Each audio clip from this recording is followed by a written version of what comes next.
Bismillahirrahmanirrahim. Assalamualaikum warahmatullahi wabarakatuh. Perkenalkan, nama saya Lilis Kurniati, NIM A1C020271, kelas F, Prodi S1 Akuntansi, Fakultas Ekonomi dan Bisnis, Universitas Mataram. Di sini saya akan mempresentasikan tentang pengembangan produk gula semut. Alhamdulillahirrabbilalamin, wabihi nasta'in wa ala umuri dunya waddin, wa ala alihi wa sahbihi ajma'in, amma ba'du. Yang saya hormati Bapak Imam Waskito SE MSA AK CA selaku dosen pengampu mata kuliah kewirausahaan, dan yang saya hormati pula teman-teman yang berbahagia. Pertama-tama marilah kita panjatkan puji syukur kita kehadirat Allah Subhanahu wa taala yang telah memberikan kita berbagai macam nikmat, terutama nikmat kesehatan dan kesempatan. Kedua kalinya, sholawat serta salam tak lupa kita hadiahkan kepada junjungan alam Nabi kita Nabi besar Muhammad Sallallahu Alaihi Wasallam yang telah membawa umat manusia dari alam kegelapan menuju alam yang terang benderang. Oke, baik, langsung saja. Yang pertama yaitu saya akan membacakan latar belakang dari pengembangan produk gula semut. Pengembangan ekonomi Indonesia memiliki banyak tantangan di era industri. Tantangan yang sangat terlihat diantaranya penggunaan teknologi dalam informasi sebagai alternatif yang sangat efektif, khususnya dalam produksi olahan hasil perkebunan. Teknologi dan informasi memiliki nilai produktivitas yang dominan dalam membantu meningkatkan pendapatan di sektor industri kecil menengah. Keberadaan industri kecil menengah sangat bermanfaat dalam hal pendistribusian pendapatan masyarakat. Adanya industri kecil menengah menjadi alternatif dalam menekan angka pengangguran di Indonesia. Mengingat produk Indonesia yang sangat banyak, selain itu juga adanya industri kecil menengah mampu menciptakan kreativitas masyarakat dalam pengembangan potensi sumber daya yang dimiliki sebagai produk unggulan daerah, salah satunya sumber daya alam yang berada di Desa Buwun Sejati, Kecamatan Narbada, Kabupaten Lombok Barat. Sumber daya alam yang sangat berpotensi untuk dikembangkan menjadi produk olahan yaitu air nira dari pohon aren. Produk olahan air nira dari pohon aren banyak dikembangkan sebagai gula aren. Gula aren memiliki cita rasa yang khas dibandingkan dengan gula tebu. Rasa manis yang khas yang dimiliki kandungan unsur yang diantaranya glukosa, vitamin B kompleks, garam mineral, dan memiliki kadar kalori yang cukup tinggi dengan kadar glisemik gula yang rendah. Beberapa keunggulan yang dimiliki oleh gula aren menjadikan gula aren dari pohon air nira menjadi alternatif lain bagi para industri makanan maupun minuman. Seiring dengan permintaan para konsumen akan gula aren, para produsen gula aren membuat sebuah inovasi baru yang mampu dinikmati oleh para konsumen dalam berbagai bentuk, salah satunya dalam bentuk granula kecil-kecil yang disebut dengan gula semut.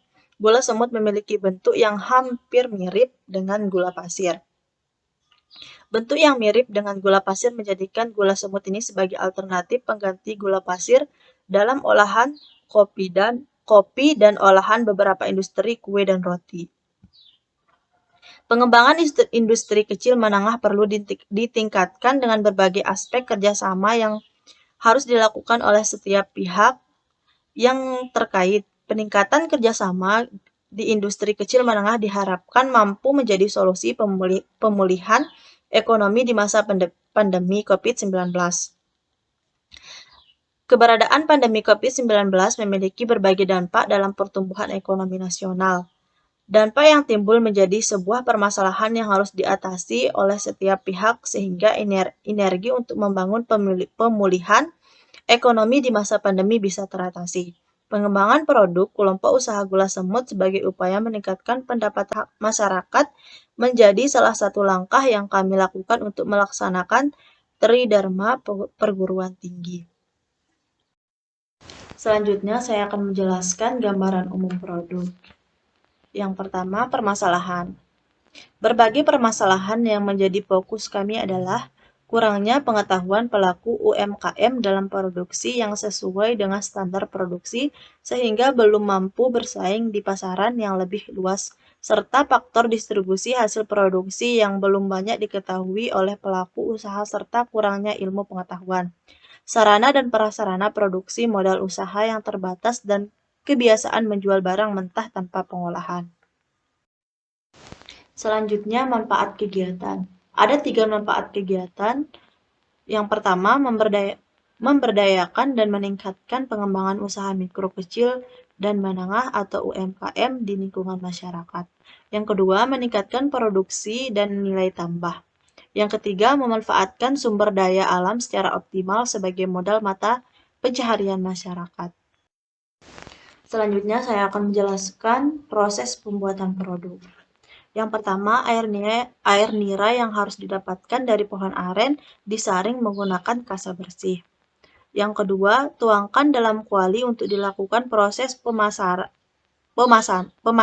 dalam pengambilan sari atau harus tetap diaduk secara berkala dan manual dengan tangan. Selanjutnya yang ketiga, karena masih menggunakan cara tradisional, api harus tetap dikontrol untuk menjaga kualitas kematangan yang merata. Selanjutnya yang keempat, setelah itu air akan mengental dan proses pengeristalan. Dan yang terakhir, kemudian dilanjutkan ke tahap pengeringan sampai gula berubah bentuk menjadi butiran dan selanjutnya gula semut siap dipasarkan. Selanjutnya saya akan menjelaskan keunggulan produk. Ada 5 keunggulan produk. Yang pertama, lebih praktis dan mudah larut dalam air. Yang kedua, daya simpan lebih tahan lama. Yang ketiga, bentuknya lebih menarik. Dan yang keempat, pengemasan dan pengangkutan lebih mudah. Dan yang kelima, rasa dan aromanya lebih khas. Oke, saya ralat. Ada 7. Dan yang keenam, dapat meningkatkan daya tahan tubuh. Dan yang terakhir, mencegah kolesterol dan mengurangi risiko diabetes. Selanjutnya, saya akan menjelaskan strategi pemasaran. Ada 5 strategi pemasaran. Yang pertama, penyebaran informasi secara langsung. Yang kedua, penyebaran informasi secara tidak langsung. Dan yang ketiga, membuat pengemasan yang lebih menarik dan ekonomis. Dan yang keempat, mengatasi komplain dari pelanggan. Dan yang terakhir, membandingkan harga produk dengan produk yang sudah ada sebelumnya. Selanjutnya, saya akan menjelaskan rencana pengembangan. Yang pertama, hotel-hotel, kafe-kafe, dan toko-toko kue yang berada di sekitaran tempat produksi. Selanjutnya, saya akan menjelaskan pelayanan pelanggan. Yang pertama, pelayanan pelanggan yang pertama yaitu pelanggan utama. Yang kedua, kepuasan pelanggan. Yang ketiga, kualitas pelanggan. Oke, baik, saya akan melanjutkan biaya dan jadwal kegiatan. Laporan kas untuk 6 bulan. Yang pertama, aktivitas operasional. Penjualan bernilai 11.456.000, biaya produksi 750.000, biaya operasional 4.314.000. Total aktivitas operasional yaitu 6.390.000. Selanjutnya kegiatan investasi. Air nira 200.000, kuali 150.000, kompor 200.000, tabung gas 100.000, spatula 50.000, penyaring 50.000, pengangkatan produk 100.000, dan promosi produk atau daring luring yaitu 50.000. Jadi, total kegiatan operasional senilai 900.000 dan total posisi akhir kas yaitu 7.290.000. Selanjutnya, saya akan membacakan jadwal kegiatan. Penanggung jawab mencari mitra kerja yaitu Intan Maizura. Penanggung jawab survei bahan baku dan persiapan alat dan bahan yaitu Salsabila Siltufirlaili. Penanggung jawab produk gula secara langsung yaitu Ayu Afriliani. Penanggung jawab manajemen pemasaran yaitu Sabina. Penanggung jawab promosi dan pemasaran Istiqomah. Penanggung jawab monitoring dan evaluasi saya sendiri yaitu Lilis Kurniati. Dan penanggung jawab yang terakhir laporan keuangan dan pencatatan transaksi yaitu Siti Maria Ulpa. Oke, baik. Sampai sini saja presentasi saya tentang pengembangan produk gula semut. Kurang lebihnya mohon dimaafkan apabila ada kesalahan. Wallahul muwaffiq wal hadi ila sabilir rasyad. Wassalamualaikum warahmatullahi wabarakatuh. Terima kasih.